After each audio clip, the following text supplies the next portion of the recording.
So this is my third pair of Nyjah shoes, so this is going to be a short review because I've already reviewed them twice with each pair. Now what does seem kind of different about this color versus the white ones, because both last pairs were white, these don't crack as much. I don't know if it has something to do with the dye, but the other ones started cracking in the middle and more cracks in like half a year. These I got, if you check my older videos, I got these in April of 2020 and I'm finally retiring them. So these have lasted almost a year and a half and they're still not as damaged as the other ones. So one crack, which is like a combination from rain and stuff, and then the other ones barely have any. This is obviously my flicking foot, my front foot. So this one is the most beat up. So I'm going to show this the most. Eventually, the reason why I had to retire them, oh yeah, these are also the first ones to break shoestring pair. The others, I never broke the shoestrings. The shoe wore out. So that's how long these lasted. I only got a little tiny hole in the side, which was just from wear and tear. It wasn't from ripping. So normal skate shoes, when you get them, they just kind of, the suede or whatever material they put on there or leather, eventually it just, you rip a hole.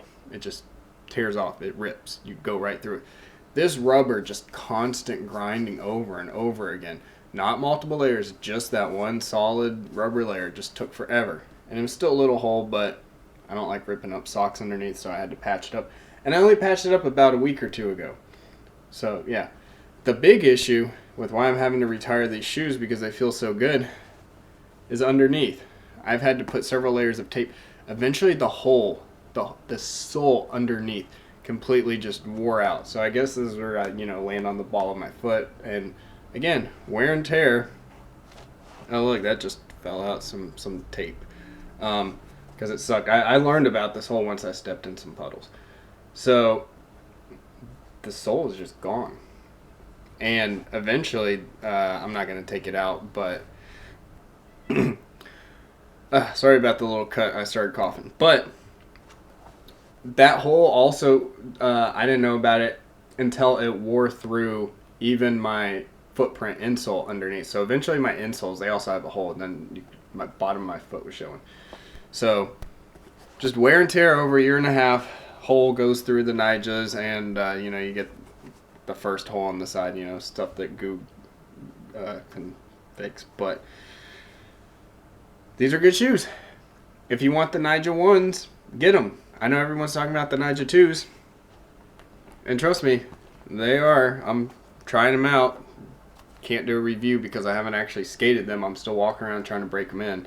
I even got some new footprint insoles because the insoles in here also are 3 years old from the first pair of Nyjahs. I just kept switching them out because same shoe shape. But got some new footprint insoles, and we got the extra expensive limited edition Lamborghini colorway with the Nyjah 2s. And yeah, so far these feel a little better. They should technically be able to breathe better with the little mesh on top. I don't know how strong they will be or how they'll hold up or how the laces will be, because now these are on the outside. Before, the laces were on the inside here. Can't review it, so just letting you guys know that review will be coming soon. But back to the Nyjah ones. If you see them in the shop, they're still good. Get them. Just remember, the colored ones tend to last longer. I don't know why. If you guys can explain that, then let me know. But the Nyjah Freeze, so good. The insoles are pretty thin, so I do recommend just putting like some footprint or other types of shock absorbing insoles in there. Replace the insoles, and these are good. They're a little tight. If you have wide feet, these do suck. They take a while to break in.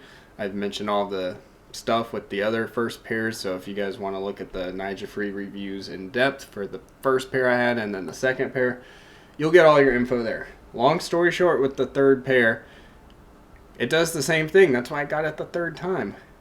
Good board feel, lasts a long time, good foot support, never had an ankle issue ever in these shoes, and you get good board control and flick, and the rubber kind of like grabs the grip and it slings it up and blah blah blah.